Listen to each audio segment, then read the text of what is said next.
Civil cover reaction ಕೊಟ್ಟಿದ್ದಾರೆ ಅಂದ್ರೆ parade ಮಾಡ್ತಿದ್ದಾರೆ ಹೈಕಮಾಂಡ್ ಮುಂದೆ ಡಿ ಕೆ ಶಿವಕುಮಾರ್ ಅವರು ಎಂಎಲ್ಎಗಳ ಕರ್ಕೊಂಡು ಹೋಗ್ಬಿಟ್ಟು ಪರೇಡ್ ಮಾಡ್ತಿದ್ದಾರೆ ಶಕ್ತಿ ಪ್ರದರ್ಶನ ಮಾಡ್ತಾ ಇದ್ದಾರೆ ಅದೇನಾ ಸರಿ ಫೆಬ್ರವರಿ 7ನೇ ತಾರೀಕು ಸಿಎಂ ಡಿ ಕೆ ಶಿವಕುಮಾರ್ ಹೋರಾಟ ಕರೆ ಕೊಟ್ಟಿದ್ದಾರೆ ಕೇಂದ್ರ ಸರ್ಕಾರ ಡಿ ಕೆ ಸುರೇಶ್ ಹೇಳಿಕೆಯನ್ನು ಪ್ರತ್ಯೇಕ ರಾಷ್ಟ್ರ ವಿಚಾರ ಅನುದಾನ ಕೊಟ್ಟಿಲ್ಲ ನೋಡಿ, ಒಂದು ಭಾರತದ ಐಕ್ಯತೆ ಸಮಗ್ರತೆ ಇವನ್ನೆಲ್ಲವನ್ನು ಕಾಪಾಡಲಿಕ್ಕೆ ಪ್ರತಿಯೊಬ್ಬ ಭಾರತೀಯನ ಕರ್ತವ್ಯ, ಪ್ರತಿಯೊಬ್ಬ ಕನ್ನಡಿಗನ ಕರ್ತವ್ಯ. ಇವತ್ತೇನೊಂದು ಕಾಂಗ್ರೆಸ್ ಪಕ್ಷದ ಪ್ರಮುಖ ನಾಯಕ ವರಿಷ್ಠರಾಗಿರುವಂತ ರಾಹುಲ್ ಗಾಂಧಿ ಅವರು ಈಗಾಗಲೇ ಭಾರತ್ ಜೋಡೋ ಕಾರ್ಯಕ್ರಮದಲ್ಲಿ ಭಾಗವಹಿಸಿದ್ರು. ನಯ ಯಾತ್ರೆಯಲ್ಲಿದ್ದಾರೆ. ಭಾರತವನ್ನು ಜೋಡಿಸಬೇಕು ಅಂತಾರೆ, ಭಾರತವನ್ನು ತೋಡಬೇಕು ಅಂತಿದ್ದಾರೆ. ಇವತ್ತು ಯಾವ ಒಂದು ಮಾನದಂಡದಲ್ಲಿ ಕಾಂಗ್ರೆಸ್ ಪಕ್ಷ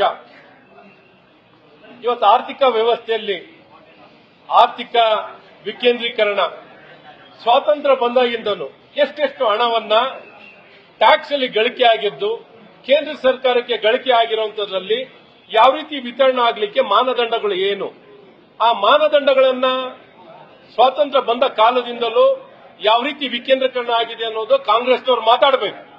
ಇದೇ ಎನ್ಡಿಎ ಸರ್ಕಾರ ಅಧಿಕಾರಕ್ಕೆ ಬರೋ ಮುಂಚೆ ಎಷ್ಟು ವಿಕೇಂದ್ರೀಕರಣ ಆಗಿತ್ತು, ಎಷ್ಟು ಪರ್ಸೆಂಟೇಜ್ ಆಗಿತ್ತು, ಎಷ್ಟು ಹಣ ವಿಕೇಂದ್ರೀಕರಣ ಆಗಿತ್ತು ಅನ್ನುವಂಥದ್ದನ್ನ ಆ ಪಕ್ಷದವರು ಮಾತಾಡಬೇಕು. ಇವತ್ತು ಅದನ್ನೆಲ್ಲ ಬಿಟ್ಟು ರಾಜಕೀಯ ಪ್ರೇರಿತವಾಗಿ ಜನರು ಪ್ರಬುದ್ಧರಿದ್ದಾರೆ. ನಿಮ್ಮ ನಾಟಕ, ನಿಮ್ಮ ಡೋಂಗಿಗಳನ್ನ ಚೀಮಾರಿ ಆಗ್ತಾರೆ. ಇಡೀ ಕರ್ನಾಟಕದ ಜನ, ಇಡೀ ಭಾರತದ ಜನ ನಿಮ್ಮನ್ನ ಚೀಮಾರಿ ಆಗ್ತಾರೆ. ಬನ್ನಿ, ನಿಮ್ ಸವಾಲ್ ಸ್ವೀಕರಿಸ್ತೀವಿ. ಇವತ್ತೇನ್ ನಿಮ್ಮ ಮೇಲೆ ಸದಸ್ಯತ್ವನ್ನೇ ಕಳ್ಕೋಬೇಕಾಗಿದೆ. ಈ ರೀತಿ ದೇಶವನ್ನೇ ವಿಭಜನೆ ಮಾಡಬೇಕು ಅಂತ ಒಬ್ಬ ಸದಸ್ಯ ಹೇಳಿಕೆಯನ್ನು ಕೊಟ್ಟಾಗ ಕಾಂಗ್ರೆಸ್ ಪಕ್ಷದವರು ಅವರನ್ನು ಉಚ್ಚಾಟನೆ ಮಾಡಬೇಕಿತ್ತು.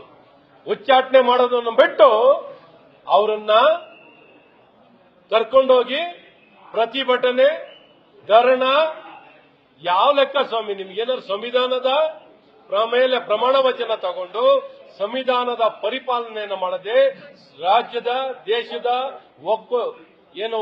ಒಕ್ಕೂಟ ವ್ಯವಸ್ಥೆಗೆ ಬಿಕ್ಕಟ್ಟನ್ನು ತರುವಂತಹ ಮುಖ್ಯಮಂತ್ರಿ, ಬಿಕ್ಕಟ್ಟು ತರುವಂತಹ ಉಪಮುಖ್ಯಮಂತ್ರಿ, ಇನ್ನೊಂದು ಕಡೆ ನೋಡಿದ್ರೆ ಲೋಕಸಭಾ ಸದಸ್ಯ, ಇದು ನಿಮ್ಮ ಸರ್ಕಾರ, ಇದು ನಿಮ್ಮ ಕಾಂಗ್ರೆಸ್ ಪಕ್ಷ.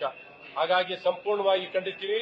ಈ ಡ್ರಾಮಾ, ಈ ಡೋಂಗಿಗಳೆಲ್ಲ ಬಿಟ್ಟು ನಿಮ್ಮ ಲೂಟಿ, ಕರ್ನಾಟಕವನ್ನ ಲೂಟಿ ಹೊಡಿತಾ ಇದ್ದೀರಾ. ನಿಮ್ಗೆ ಅಧಿಕಾರವನ್ನ ಪಡ್ಕೊಂಡು ಗ್ಯಾರಂಟಿನ ಹಿಂದೆ ಪಡಿತೀವಿ, ನಮ್ಗೆ ಓಟ್ ಹಾಕ್ಲಿಲ್ಲ ಅಂದ್ರೆ ಅಕ್ಷತ ಕಾಳುಗಳನ್ನ ತಗೊಳ್ಳೋರು, ಗ್ಯಾರಂಟಿ ಬೇಕಾ ಅಂತ ಹೆದರಿಕೆ ಬೆದರಿಕೆ ಹಾಕುವಂತ ನಿಮ್ಮಂತವರು ಯಾವ ಒಂದು ಪರಿಜ್ಞಾನ ಇಲ್ಲದೆ ಮನ ಬಂದಂತೆ ಬ್ಲಾಕ್ ಮೇಲ್ ಮಾಡಿಕೊಂಡು ಓಟನ್ನ ಪಡ್ಕೊಂಡು ಇಷ್ಟ ಬಂದಂಗೆ ನೀವು ನಡ್ಕೋತಿದ್ದೀರಾ. ನೀವೊಂದು ಪಕ್ಷವೇ?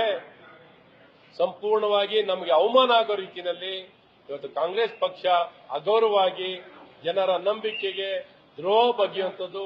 ಗ್ಯಾರಂಟಿ ವಿಚಾರದಲ್ಲಾಗ್ಲಿ, ಇವತ್ತು ಒಕ್ಕೂಟ ವ್ಯವಸ್ಥೆನಲ್ಲಾಗ್ಲಿ, ದೇಶದ ಭಾರತ ಮಾತೆಯ ಭಾರತ ಅಂದ್ರೆ ನಾವು ಐಕ್ಯತೆಯಿಂದ ಕೂಡಿ ದೇಶ ಕಟ್ಟೋ ಕೆಲಸ ಅಂದ್ರೆ ಇವರು ಹೊಡೆಯೋ ಕೆಲಸದಲ್ಲಿರುವಂತಹ ಈ ಕಾಂಗ್ರೆಸ್ಸಿಗರಿಗೆ ಇನ್ನೂ ಜನ ಇದನ್ನ ಸಹಿಸಿಕೊಳ್ಳಲ್ಲ. ಚೀಮಾರಿ ಹಾಕಿ ಇವ್ರನ್ನ ಇನ್ನೂ ಯಾವ ಒಂದು ನೆಲೆಯಲ್ಲೂ ಇರದ ರೀತಿಯಲ್ಲಿ ಕಾಂಗ್ರೆಸ್ ಮುಕ್ತ ಆಗೋ ರೀತಿಯಲ್ಲಿ ಜನನೇ ನಿಶ್ಚಯ ಮಾಡ್ತಾರೆ. ಬರುವಂತ ಲೋಕಸಭಾದಲ್ಲಿ ಯಾವ ಕಾರಣದಲ್ಲೂ ಯಾವ ಒಂದು ಮತವನ್ನು ಸಿಗದೆ ಇವನ್ನ ಸಂಪೂರ್ಣವಾಗಿ ತಿರಸ್ಕಾರ ಆಗ್ತಾರೆ. ಮತ್ತು ಸನ್ಮಾನ್ಯ ಡಿ ಕೆ ಸುರೇಶ್ ಮೇಲೆ ಈ ಒಂದು ಮುಖ್ಯಮಂತ್ರಿಗಳು ಕಾನೂನು ಪರಿಪಾಲನೆ ಇದ್ರೆ ತಕ್ಷಣ ಇವ್ರ ಮೇಲೆ ಕ್ರಮ ವಹಿಸಬೇಕು, ಒತ್ತಾಯವನ್ನು ಮಾಡ್ತೀವಿ. ರಾಜ್ಯಪಾಲರಿಗೂ ಇದನ್ನ ಗಮನಕ್ಕೆ ತರುವಂತದ್ದಾಗಬೇಕು, ಅಥವಾ ಸುಮೋಟ ಸರ್ಕಾರನೇ ಕೇಸ್ ಹಾಕಬೇಕಿತ್ತು. ಇನ್ನ ಕಾನೂನು ಕ್ರಮ ಇವ್ರ ಮೇಲೆ ಏನ್ ಜರುಗಿಸಬೇಕು ಆ ಜರುಗಿಸುವಂತ ಕೆಲಸಗಳನ್ನು ನಾವು ಮಾಡ್ತೀವಿ. ನ್ಯೂಸ್ ಫಸ್ಟ್, ನಿರ್ಭೀತಿಯಿಂದ ನಿಮ್ಮ ಪರವಾಗಿ.